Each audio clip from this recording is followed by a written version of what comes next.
Ito ang Broad Stream Cast Communicators, ang naiba at kakaibang plataforma sa digital broadcast. Mula Luzon, Visayas, Mindanao hanggang sa iba't ibang dako ng mundo.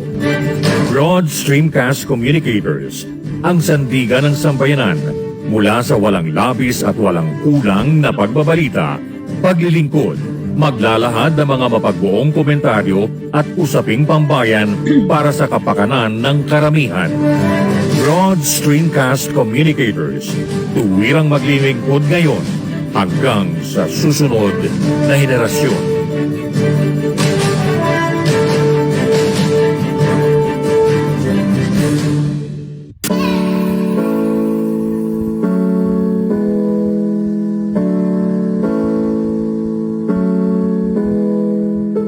Buhay Online, Chikahan at kaalamang pangkabuhayan. Ating tunghayan, pakinggan at tuklasin ang mga pangyayari at kaganapan sa mundo ng online. Buhay Online, Chikahan at kaalamang pangkabuhayan. Alamin ang pinaka-latest trends mula sa trabaho at kung hanggang saan na ang narating ng teknolohiyang ito. At ngayon, narito na ang ating host, ang ating Techiemommy, si Jaye C. Bautista.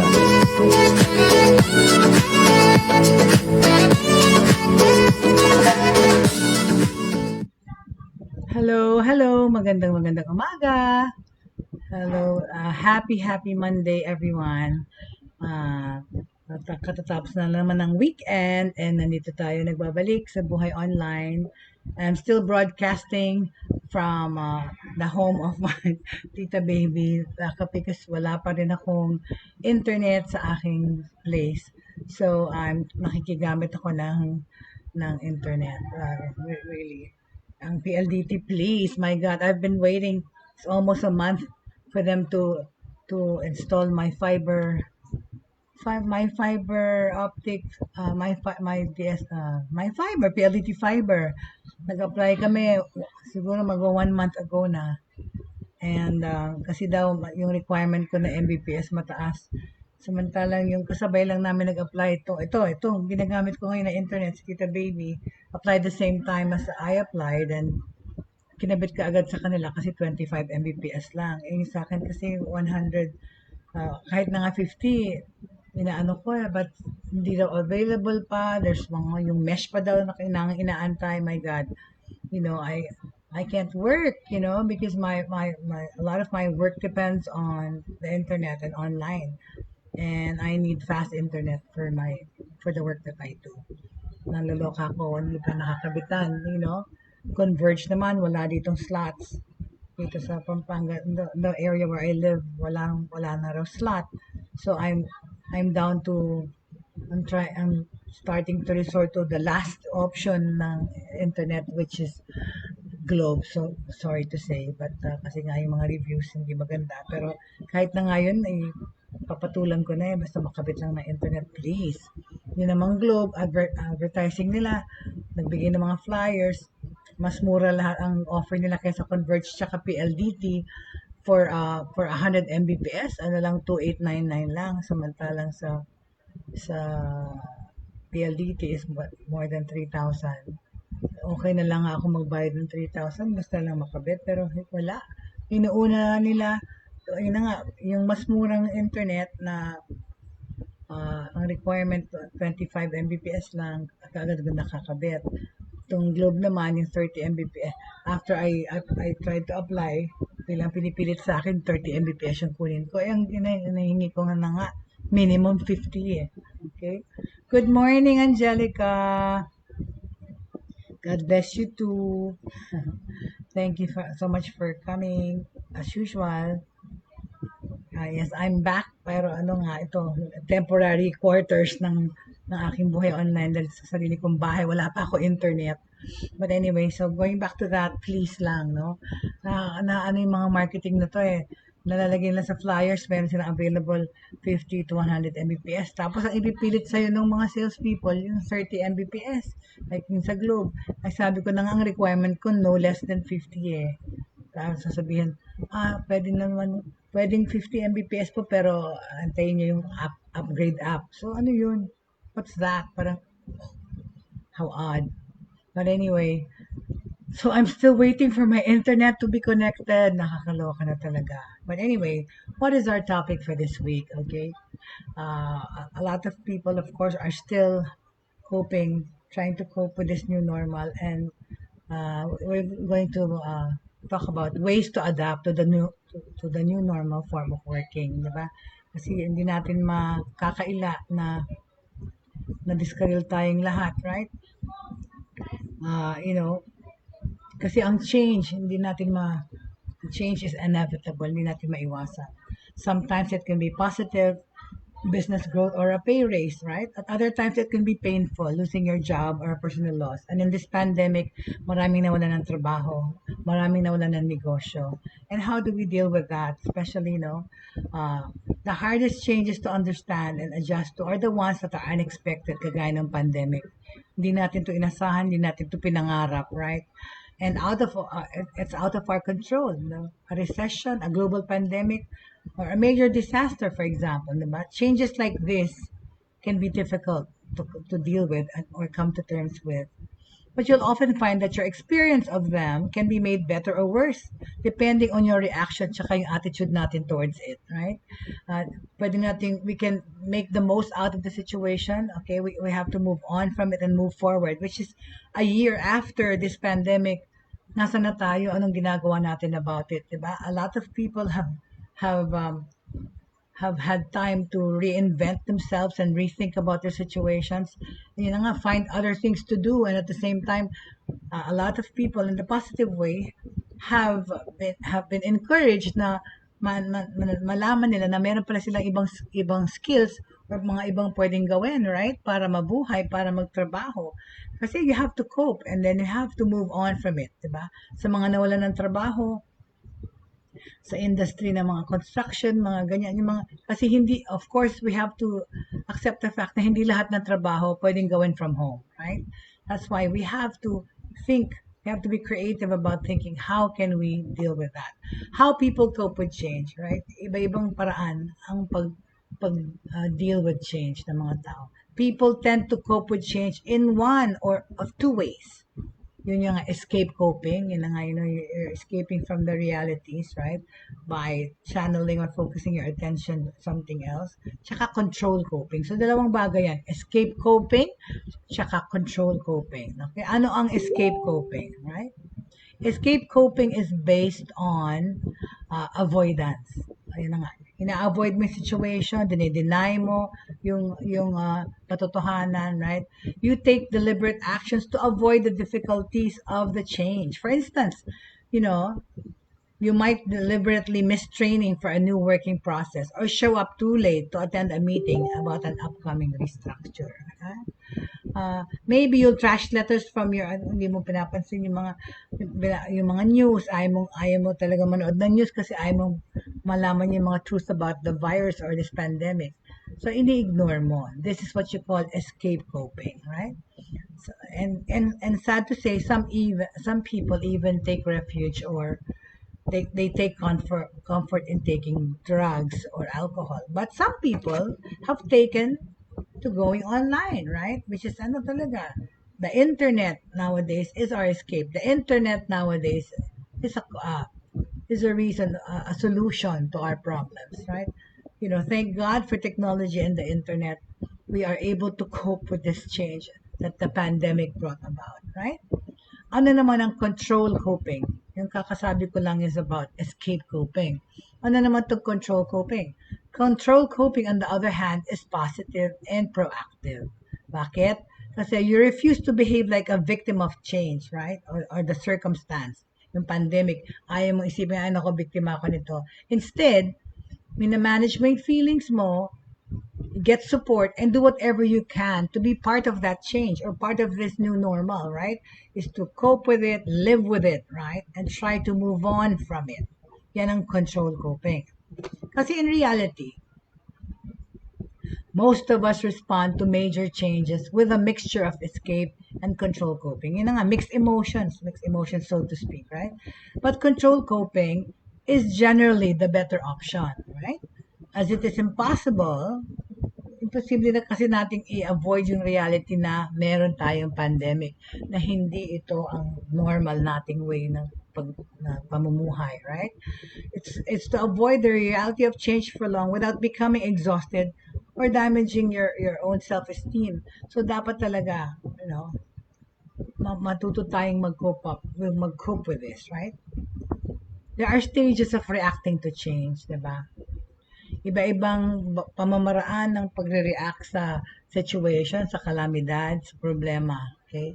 There are stages of reacting to change.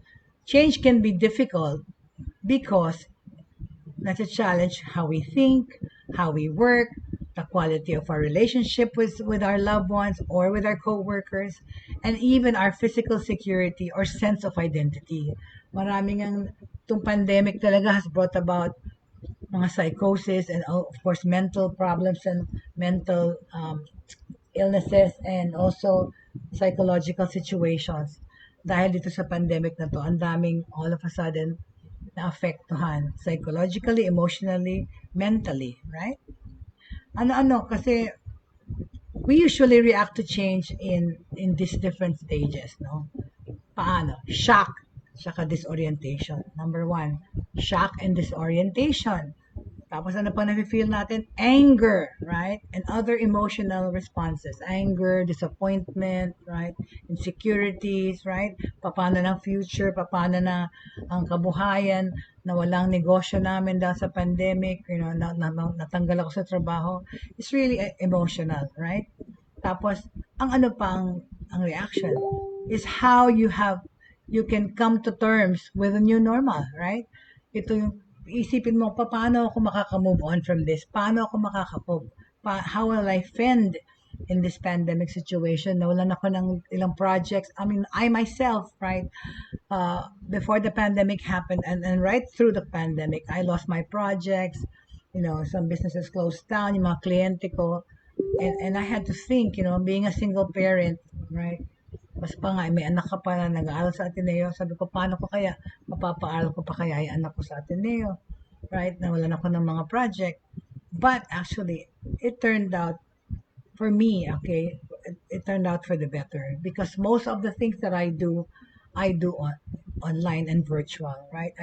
Of course, I miss the rat race of having to dress up and go to my meetings, attend my meetings, and speak in forums or attend launches, and also at the same time teach and train people in the flesh. Pero ngayon, most of those things nagagawa ko ngayon online. And I have adapted and migrated my sources of income, and my projects are mostly all virtual. Na in my capacity talaga, nagagawa ko yung work. Actually, I have more work now than I can handle than before the pandemic, because now most of the things that I do are virtual, are online. I don't have to physically be there. We have Zoom meetings, we have Zoom conferences, we have Skype classes. I have mostly online, and then I teach online. I also speak online. So that's my way of dealing with this new normal.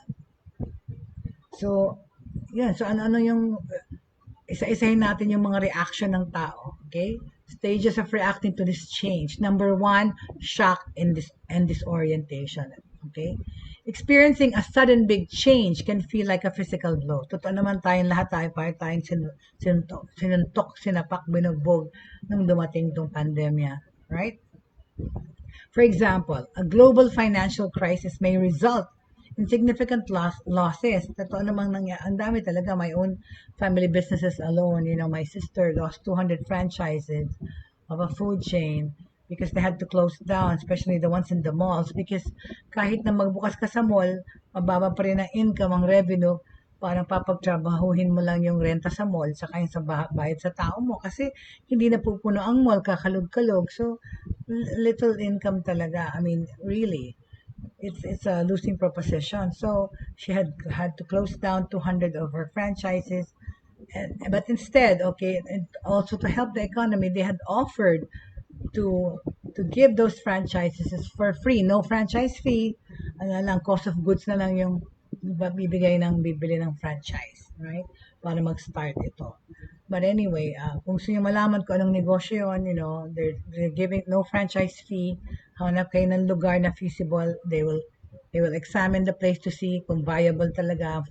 Ang importante sa lahat, labas to ng mall, tsaka yung foot traffic ang iisipin nyo. Mas lalagyan natin yun ng franchise na yan. Okay, no more franchise fee, just the cost of the booth, and of course, yung initial, pagkain na ibebenta or goods, right? So just PM me if you're interested about opening up a business in this pandemic. Okay? So, yun na nga. Normally, di ba, anong na-experience mo pagka there's a sudden pagkamatay sa pamilya or biglang mo nalaman may sakit ka? Shock and disorientation, right? Yan ang na-experience ng marami sa atin nung nagkaroon ng pandemic. We never imagined, we never even figured out this was gonna happen to us in our lifetime, right? Na magkakaroon ng ganitong parang bubonic plague, whatever. Okay? So, mahirap talaga, that's why, yun ang unang-unang mga reactions, shock and disorientation. Madidisorient ka kasi nag-iba yung normal way of life. Bawal ganun, bawal lumabas, bawal kumain sa labas, bawal pumunta, manood ng sine, bawal magbiyahe, so that will really, really shock and disorient anyone, okay? Number two, anong number two feelings na reactions na nakukuha natin from this pandemic or when we learned about the pandemic? It's anger, right? And other emotional responses that involves feelings, right?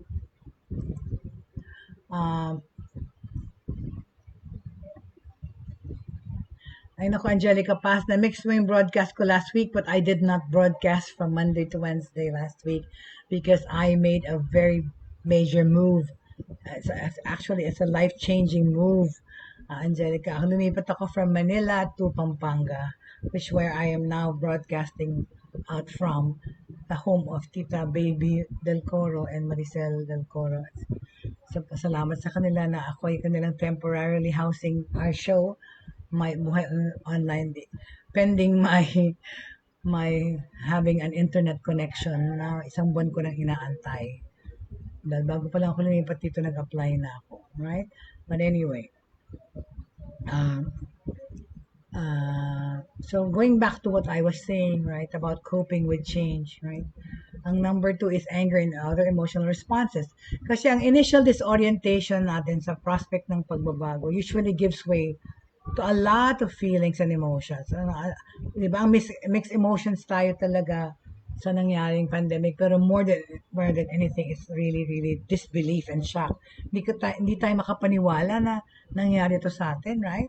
Ganun-ganun na lang talaga from last New Year, Chinese New Year last year, on to this year's Chinese New Year. 1 year na itong pandemic na to. Okay?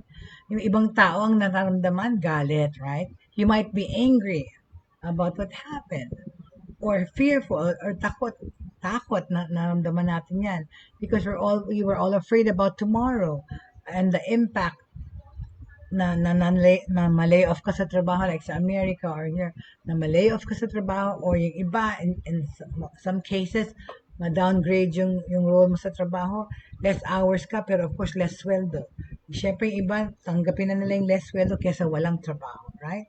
And this thing happened last year to a lot of us all over the world, okay? So even if the change in your circumstances is something that ikaw may gawa sa sarili mo, you still find yourself having mixed emotions. Pero ito hindi natin to ginusto, hindi natin to pinangarap, right? Pero we try to tackle or deal with the situation with both optimism at saka pessimism. Sabi nga nila, some people believe na if you keep thinking about the worst things, the worst scenarios, chances are it never happens or it will never come. Pero mabuti na yung handa, di ba? Pinipresuppose mo na, ini-expect mo na ano na yung worst scenario na pwede kong paghandaan sa pangyayaring ito, right? This is quite natural and it's a normal step on the way to resolving the situation. Is to be both optimistic and pessimistic, I think. Kasi it's important to avoid, ang pinaka-importante is to avoid suppressing your emotions. Pero dyan nagkakaano rin yung mga mental problems or you're keeping it to yourself. When you can voice it out and express your anger, express your depression, express your disappointment. If you voice it out to somebody, it will help ease the burdens that you feel, diba? Pag i-unburden mo yung sarili mo. So avoid suppressing your emotions, but of course, it's equally important to manage them. Kung kaya mo pang pangalagaan yung sarili mo emotionally or yung mga depression mo dahil sa pandemic na ito, well and good. Pero kung hindi mo talaga at iniipon mo lang sa sarili mo, please try and voice it out or try to put out those pent up emotions, okay? Kasi psychologically it might be harmful in the long run, right? So acknowledge the way you feel, but be sure to assess what you can express openly, such as general comments about your job or about your frustrations, and because there are some things, of course, that you should keep to yourself, okay? Especially opinions about your job, opinions about your client that you cannot divulge online. Just make sure that you filter what you can and cannot say to others, okay? On one way of coping with change is to build up your resilience skills, okay? How you spring back from this chaos. Paano ka babangon, 'di ba? Paano ka bumangon? Yan, i-hone mo itong skill na to, na sabi mo sa sarili mo, babangon tayo, 'di ba? Babangon tayo. Meron ganung parang ad, right? Which is true naman talaga. Our pagbabangon, okay, totally actually depends and starts from us. It's our willingness to make bangon. It's our willingness, it's our resilience that will help us deal with this pandemic and this current situation of our new normal. Okay? So, stage 3, it is coming to terms with the new normal, so to speak, right? During this stage, okay, your focus will likely to shift away from what you've lost, okay, and towards what's new, di ba? Coming to terms with the new normal is, oo nga, ito yung nawala sa akin, nawala yung projects ko, nawala yung whatever. Anong meron ako ngayon? Ano ang pwede ko pang makamit at magawa sa pandemic na ito? Huwag na nating isipin yung nawala sa atin, okay? Ang proseso na to may be slow and you might be reluctant to acknowledge it, but it's an essential part of coping with change. The key here is to make a commitment to move on, diba? Paano tayo mag-cope sa new normal? Huwag na nating isipin masyadong nawala sa atin. Isipin natin kung anong meron tayo at kung ano ang pwede pa nating makamit nga or what we can achieve pa in this new normal. The key here is to make a commitment to move on, right? Okay. Start to explore more deeply po what the change means, what this whole thing has brought about. Siyempre, ang unang-unang reaction ng tao, resentment, galit, yun na nga, frustration. Pero pagkatapos ng galit mo, pagkatapos ng worries mo, isipin mo kung paano nga may improve yung situation mo or to make use of what you have, the tools that you can work with. As in my case, it's the internet. This is my tool. This is my venue. This is my way to make my life better in this new normal. Is being online and working online and do my work, which is the bulk of my work. It's mostly all cyber and virtual. Tapos yun nga, at the same time, be patient, okay? Remember, coming to terms with this pandemic and the change is a gradual process. We're still going through it. A year after the pandemic, people are still transitioning. People are still coping. People are still trying to deal with the change. And unang-una na nga yun is to accept the reality that we are in a pandemic. But, papatayin ba natin yung sarili natin or magiging stagnant ba tayo? Hindi ba tayo, tutungangan na lang ba tayo? Mag-aantay ng ayuda? Hindi. The key here is to commit to move on, right? It's your commitment to move on, okay? Pero syempre, of course, in the more realistic way, importante that you should avoid pretending that everything is okay, because we know it's not, right? It's not. It's not the normal way of life. But if you find yourself being depressed and regressing, give yourself time to recover. Okay? Use affirmations to improve yourself and your confidence, right? Ask for help from friends or mentor. Yun na nga, belong to groups, or be around positive people, because this is really, really something that we have to move on from. At the same time, learn to live with, because we are living here. Hello there. I would like to say hi to my kumaring Sara Garcia de la Rosa. Oh, Mars, my love. You finally made it to the show. Yes, I am in Pampanga, and actually broadcasting out of the humble home of and generosity of Tita Baby Del Cora and Maricel, her daughter, Celcel Del Cora. These are tita and cousins of my beau, my fiance Jenny Laca. Kasi wala pa akong sariling internet, Mars. So thank you so much for finally joining me today. I'm talking about how to cope in this new normal regarding work and everything else. So continuing what I was saying, ngayon ko lang kasi nakita yung pangalan mo. So sorry. Kasi may delay yung pag-akit dito. So anyway, thank you so much for those people viewing and watching. Tita Heidi, if you're watching too, thank you very much. Hello there, Mabi. Oh my goodness. Mabi Santiago, hi. Hi, Ma'am Jay ka dyan. Hello, Jay na lang. Thank you for making it to the show. Very good. Thank you. Oh, talaga? Sarah daw, I look daw so gorgeous and relaxed. Really? Actually, stressed dilon ako, pero hindi lang halata. Kasi stress ako dahil wala pa akong internet hanggang ngayon. Yan na naman, isa-shout out ko naman yan. PLDT, what gives, right? I just want 100 Mbps, hindi nyo mabigay sa akin dahil ang pinipilit nyo, 25 Mbps, nakaagad-agad nakakabit. Ba't ganun, no? Gusto mo nga ng mahal na internet, di ba more revenue para sa inyo yan, pero wala kayong facilities. My God, I've been waiting for a month already, and now nga broadcasting from my neighbor's house. But anyway, thank you, Mabi, for joining. Thank you. So continuing the topic that I was still talking about okay, ways to adapt to the new normal for work, okay, and how to improve, how to cope, okay, with this new normal na alam naman natin talaga hindi normal. Yun na nga, dapat talaga unang-una acceptance. So wait, what's that? Okay, so acceptance and moving forward. Okay, number 4 item right here to deal with this new normal is acceptance and moving forward. This is the stage when you come to fully accept the changes in your circumstances. Paano natin tatanggapin yung fact talaga na hindi na talaga to normal, pero ito na nga ang bagong normal, na dapat tayong mabuhay sa ganitong situation. Because like I said, hindi naman tayo pwedeng tumunganga na lang mag-antay ng ayuda, isipin natin kailan babalik sa dati. Wala na yung dati, right? Ito na yung ngayon. This is what's happening right now. This is what is normal for. Okay, fine. It's not normal. It's abnormal, but this is the way we're living now.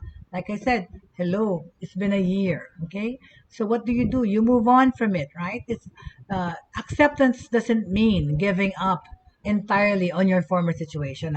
Sabihin ko lang, hindi ibig sabihin na hindi mo naisipan na babalik pa yung dati.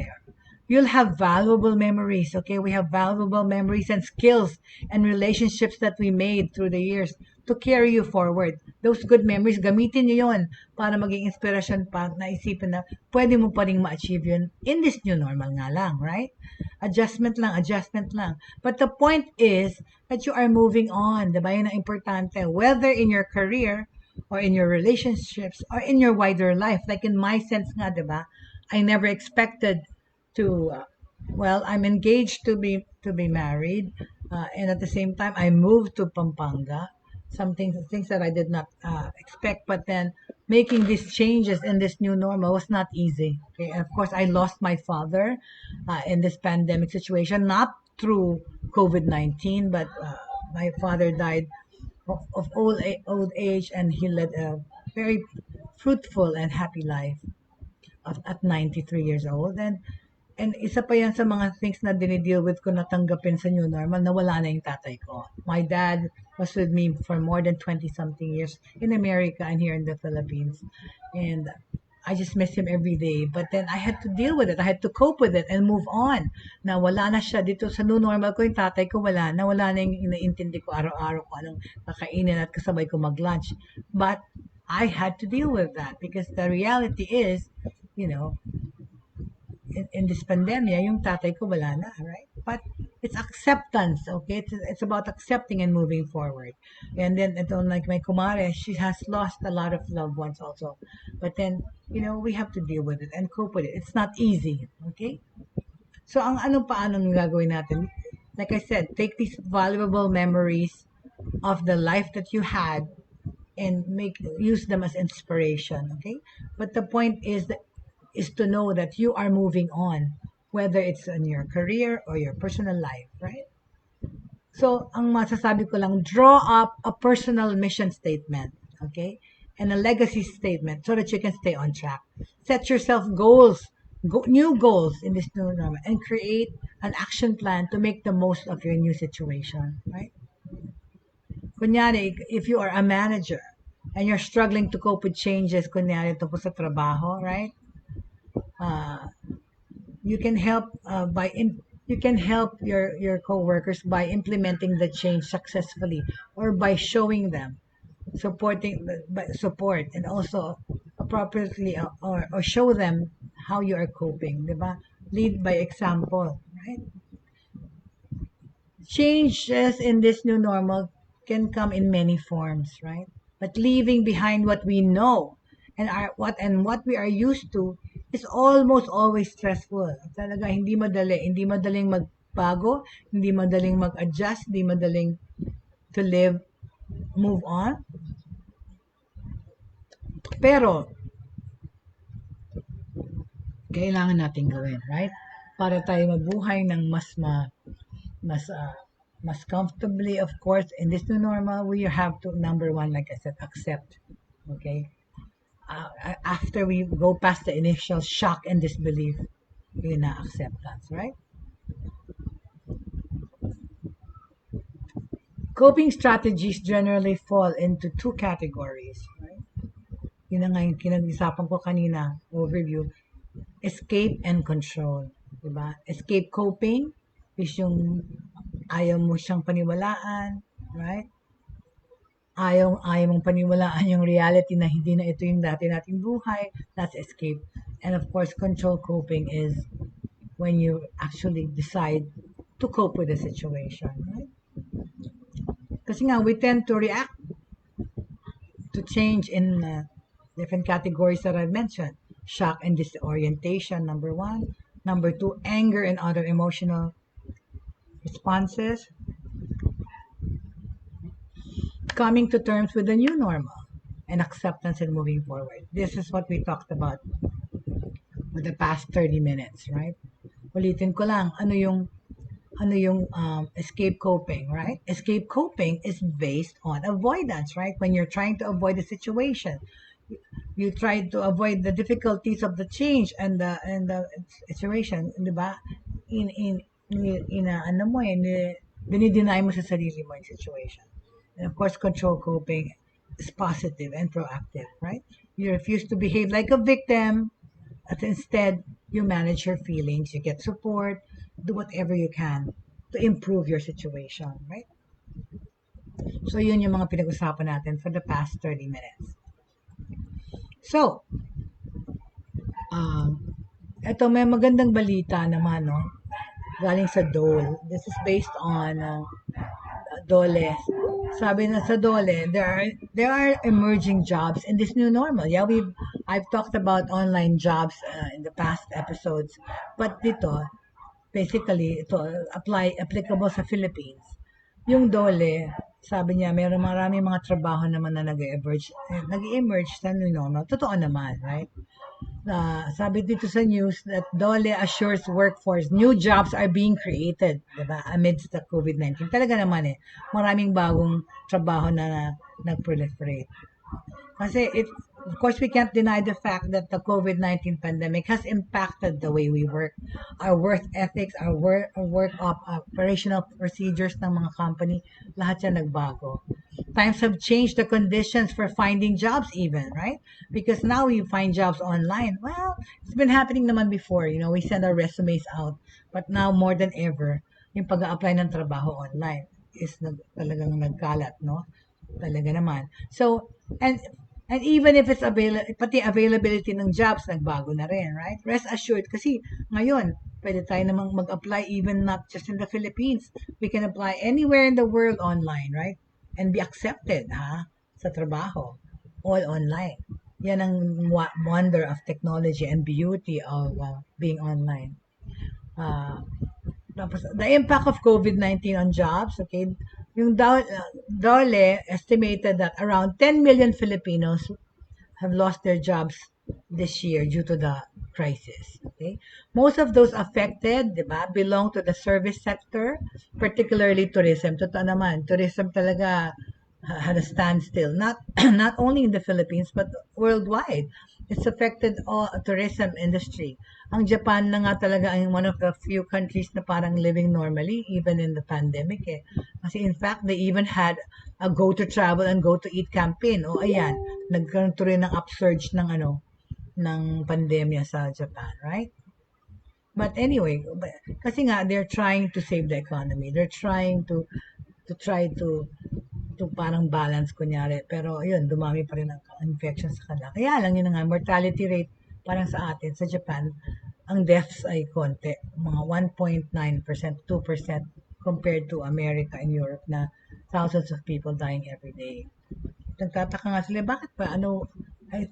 Parang yung Asians are coping with the COVID-19 better, health-wise, right?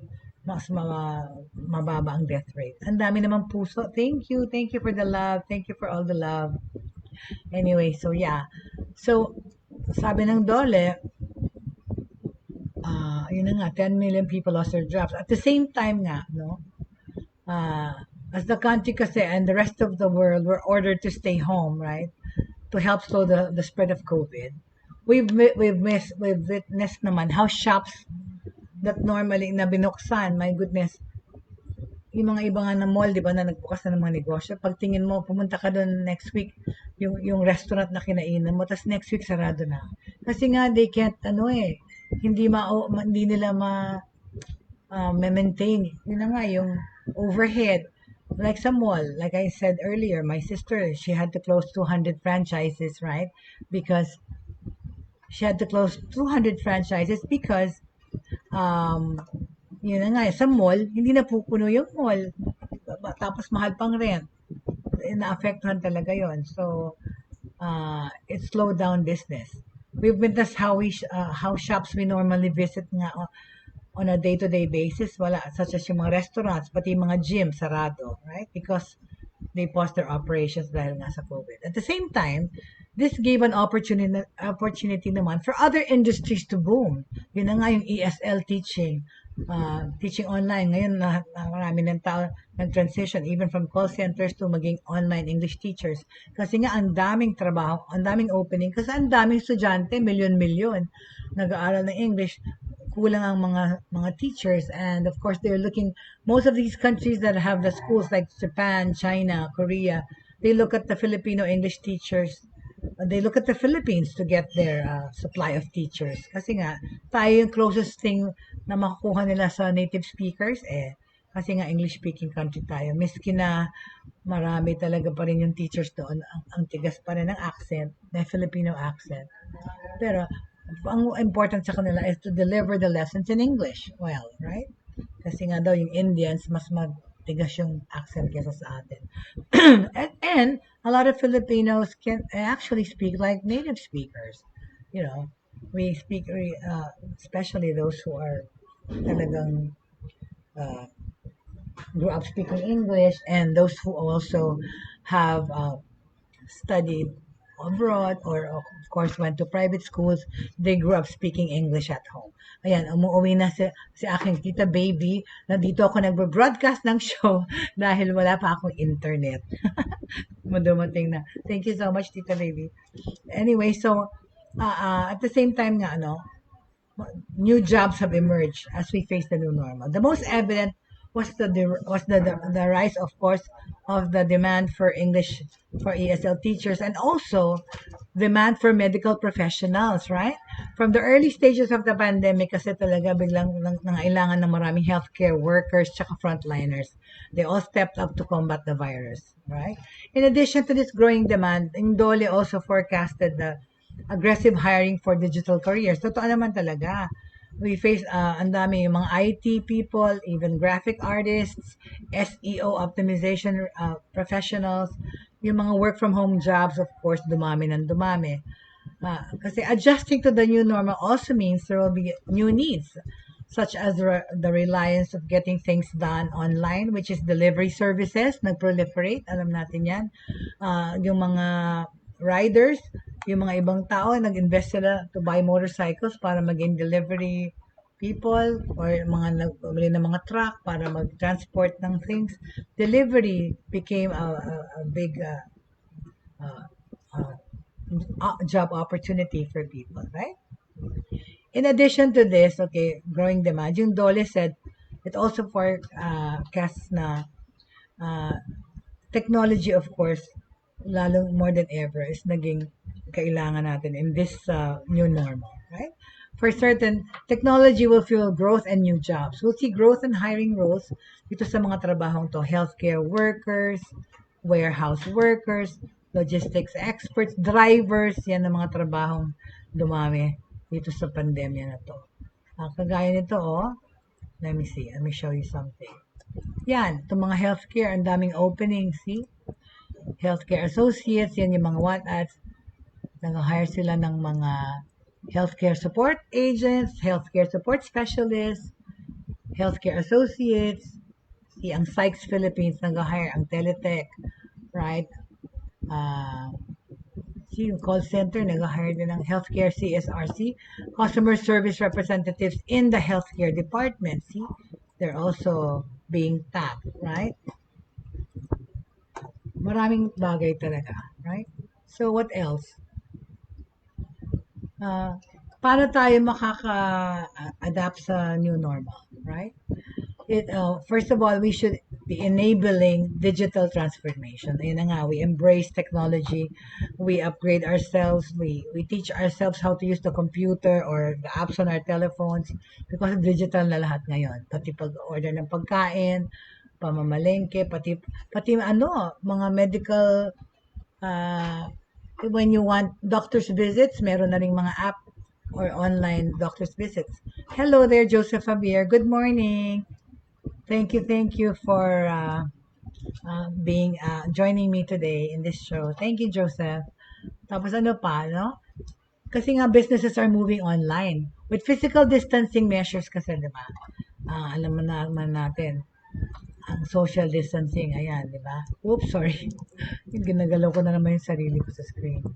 Anyway, there you go, di ba? Social distancing. So, this has actually, of course, affected the way we work and where we work. So, kailangan din natin kasi there's also a need for app developers and also cybersecurity experts, email or chat support agents, SEO optimization professionals, and digital marketing experts. Yan ang mga trabaho na biglang nag-usbong at laging dumamit in this new normal. Okay? Developing new skills for the new normal is important. Yeah. Because, of course, because we work from home and we have a lot of time in between para to equip ourselves. We have a lot of time to take new routes into our careers. Mag-change ng career, maghanap ng bagong career, mag-attend ng mga training or mag-aral, okay? Developing new skills for the new normal is important. Shifting businesses online and to homes also translates to a shift in mindset talaga. Dapat natin ibahin ang ating mindset. Make your career future-proof by strengthening the skills, arming yourself with technology, or or upgrading your knowledge, or yun na nga, mag-aral kayo kasi nandiyan lahat, ang dami-daming pwedeng aralin online, ang dami-daming pwedeng information na mag-gather online. And these skills are needed to adapt to the new normal, right? Ano-anong skill to? Number 1, adaptability. Okay? Adaptability. Matuto tayong mag-adapt, mag-adjust, mag-upgrade to improve ourselves, right? Ano pa? Flexibility. Tama, dapat flexible tayo. Ano lang talaga ngayon, yung mga maabilidad, yan ang nagfe-fend sa ganitong sitwasyon talaga. Because ready kang mag-adapt, ready kang maging flexible. At yun na nga, maging tech savvy, really. Of course, whether it's young or old people, you have to be tech savvy. You have to dapat mong alamin kung paano, kung hindi ka marunong talaga dati mag-computer, even magbukas ng email, tutunin mo yung ating mga kabataan, pwede kayong turuan, right? Yung mga mommy na mag-work from home. Yun lang talaga. Upgrade your technical skills, right? Ano pa? Ano pang skill ang kailangan mong develop in this new normal? It's creativity. Really, truly. You know, be creative because, you open your horizons, widen your horizons to thinking and find out what else you can do, your capabilities, be creative about things. Kunyari rin, kung magnenegosyo ka ng pagkain or something, or anything, be creative, or mga handicrafts or anything, be creative, okay? Tapos innovation. Be ready to accept change and innovation and development. Technology, embrace it, no? Tanggapin nyo yung mga pagbabago at yung mga things that we can do. Hello there, Louis Del Rosario. Good morning. We're talking about ways to adapt to the new normal for working and for living, right? So, ano pa ang kailangan? Data literacy. That's right. Of course, when we're online, there's lots of things to read and to know. Pero syempre, be careful din kung ano yung binabasa nyo at kung ano yung paniniwalaan nyo. Kasi marami ring fake news. Verify your sources. Verify the data that you read and receive. Okay? Alright? Very good. Yun na nga pala, para sabihin ko sa inyo, tayo ay nasa ano na ngayon. Ang Broad Stream Cast Communicators page is already available. We are on YouTube. Starting March 1, we broadcast here live on Facebook, but then it's transferred to YouTube. So mga hindi nakapanood ng live telecast, pwede pa nila kami panoorin sa YouTube. But please lang, we're asking, no, we want to reach many more people. That's why nag-YouTube na rin kami. Please don't forget to like and share the Broad Stream Cast Communicators YouTube channel, right? Tsaka yung notification bell, i-hit nyo po para ma-notify kayo pag online kami, right? So ano pa yung mga new skills to develop for this new normal? I said critical thinking is important. Leadership is important. Emotional intelligence is important. Yung nga, and stability and commitment to lifetime learning and improvement. We have to commit and open our minds to the fact that we have to be open to new possibilities. We have to be prepared and be ready for any possibility, right? Sabi ng Dole, technology plays a crucial role. Talaga naman talaga. Technology has played a very crucial role in this pandemic. 1 year na tayong may pandemic, right? Pero magkakaroon tayo ng mga maraming openings, maraming employment and business opportunities, pero most of this talaga is actually online, right? As we move forward in this new normal. Along with this kasi, ang government is also legislating relevant laws for the new normal. Tama naman talaga, including those affecting employment. Diba sinasabi nga dapat yung mga benefits ng mga nag-work from home the same na sa nag-work dati sa opisina. Dapat naman lang kasi mas marami kang hours na spent actually working from home Especially like ako, halos 24/7 na, Monday to Sunday, because yung work mo is your home. You work from your home. Ang mahirap na nga talaga yung work-life balance yun Kasi nga, nandun ka na sa place of work mo. Dapat dapat huwag tayo mawala ng pag-asa. We should be optimistic. Change is always uncomfortable. Alam natin yan. Hindi madaling magbago or tumanggap ng pagbabago. But it provides opportunities for growth, right? It's up to us. Nasa sa atin yun kung tatanggapin natin or hindi, right? So, ano pa? How do we cope with this new normal? Even if the new normal will eventually, alam natin siguro, meron tayong hope na it will rebalance itself once again. Okay? Tapos mapabalance din natin yung home and work in the months ahead. Even if there's a possibility that we might be able to go back to the normal, isipin na rin natin na baka hindi, right? Right? This long break is giving us a rare choice to think of. Pero don't live in the past, right? Like I said kanina, leave the past behind, accept what you have now, and then think about ways to improve and move forward from this, right? Okay? Diba? Notice the abnormal, sure. Okay? Pag naalala niyo yung mga pre-COVID routine nyo, kung anong itsura nun, gawin nyo na lang siyang good memories so that you can move forward, right? Change is hard. Okay? Changing a routine, especially one that involves the complexities of negotiating time or time management with people at home and at work, mahirap. It's so hard that we usually don't do it, except in big times of change kagaya nitong pandemic. Wala tayong choice but to adjust our time and and improve our, and think about our schedules, rework our schedules, right? Kasi 'di ba, normally ang change na natatanggap natin is when it's a change of a job or moving to a new place like I did, getting married, having children, retiring, dealing with major illnesses. But like the pandemic, something that we never expected even in our whole lifetime, well, it's happened. So what we just have to simply do is accept it and then, okay, treasure those memories that we had of the old life that we had, our old normal, and accept the change that what we have to live in this new normal, diba? Tanggapin to, right? So here we are, diba? COVID-19 has delivered us all a major life-changing event.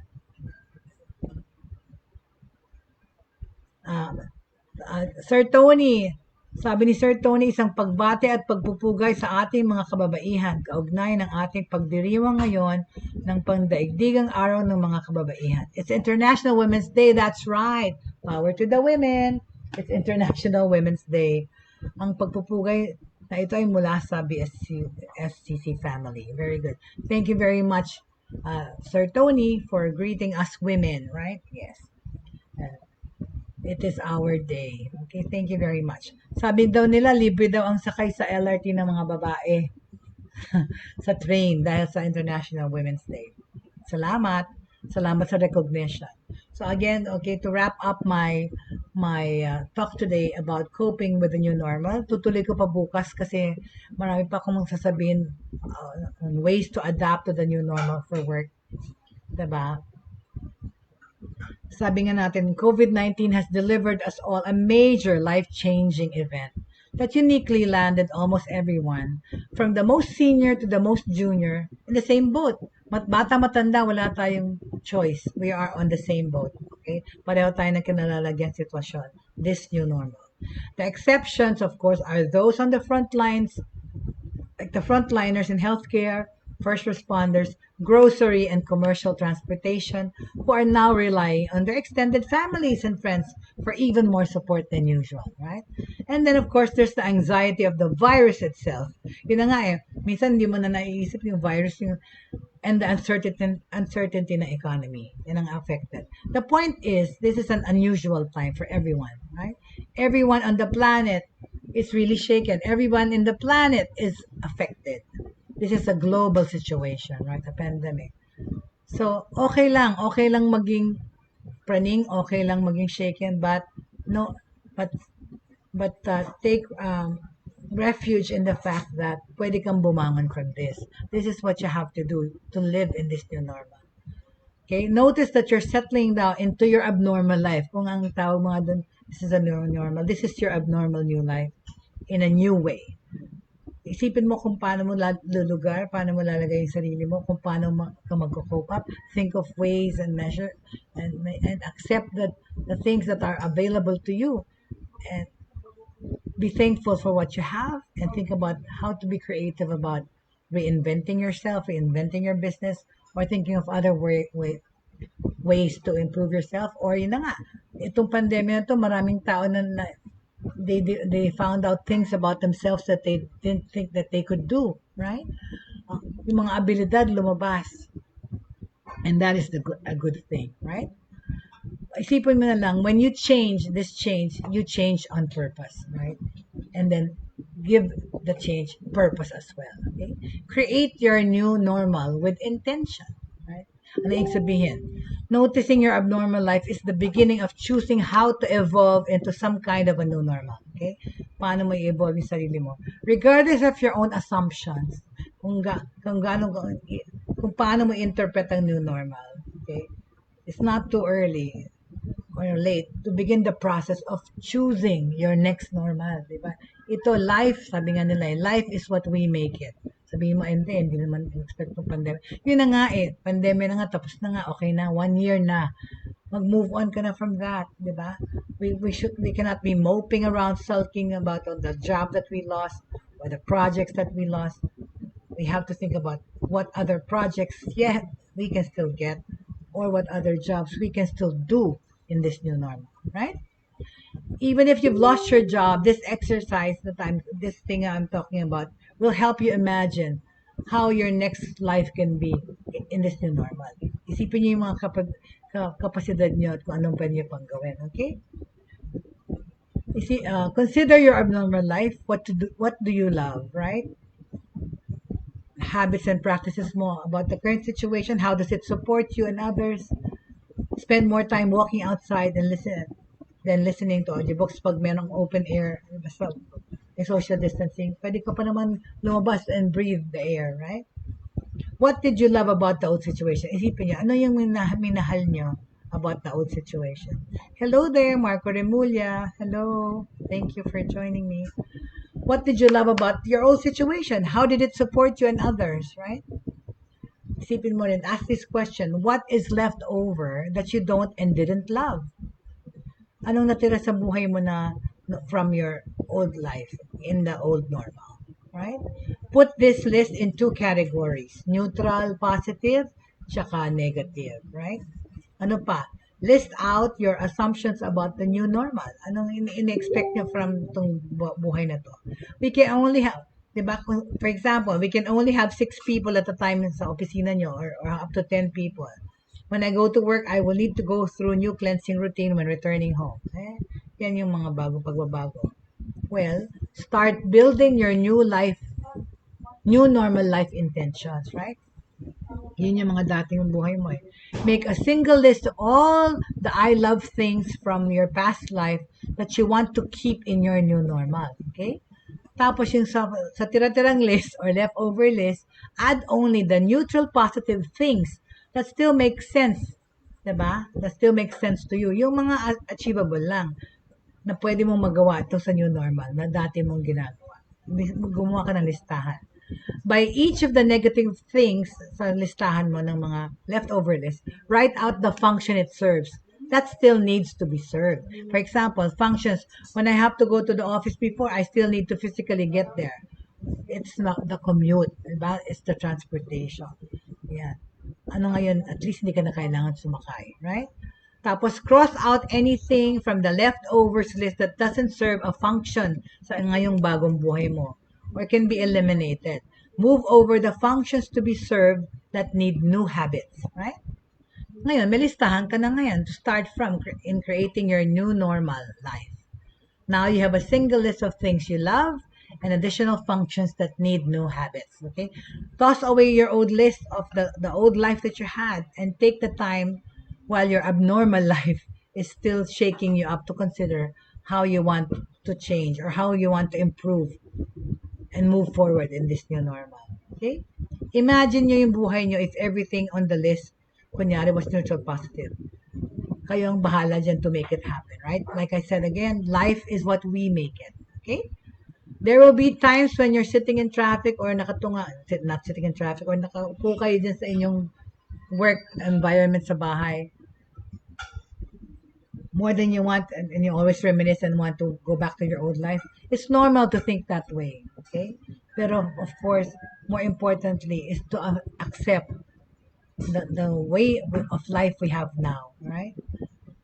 Set your sights on finding new ways to negotiate your time commitments with others.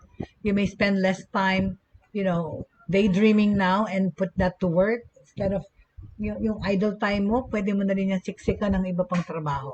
Okay? So, what we say to this, okay? We just have to adapt, okay? Because at this time, our ability to adapt has become more important than ever. Ang pinaka-importante ay matuto tayo mag-adjust, matuto tayo mag-adapt. And this is especially true when it comes to the workplace, diba? Pag sa trabaho, ayan ang pinaka-importante. Mag-adjust sa bagong normal and adapt because this is our life now. This is our lives, okay? Okay? Adjusting to the new normal for work is something we literally can't afford to fail at. Kasi ito yung kabuhayan natin. So, kailangan natin mag-adjust. So, tomorrow we will continue to learn of ways how to adapt to this new normal. Marami pa akong maaaring sabihin, pero ayan na nga. Ang bilis ng oras and 58 minutes have passed. And maraming salamat. Thank you so much for those people who joined me today. Maraming salamat. Sana po ay nakatulong ako at nakapagbigay ng impormasyon na tulong para sa inyo. At masayang-masaya ako dahil yung kumari kong si Sara De La Rosa ay napanood na ako finally for the first time. Thank you so much. And like I said, those who didn't watch this live telecast can watch it again on YouTube because we're already on YouTube. Please like the Broad Stream Cast Communicators channel. Nandun na ho lahat ng shows namin dyan. Mapapanood nyo yung even your previous episodes. Thank you very much. And of course, click on the notification bell so that you will be advised kung naka-online kami. Thank you so much for joining me at maraming salamat po. Of course, this is Bautista of Buhay Online talking to you about ways to adapt to the new normal in this new normal. Thank you so much at maraming salamat po at magkita-kita tayo ulit bukas. And faith, hope, and love ho palagi. Wag mawala ng pag-asa. Thank you very much. Have a good day!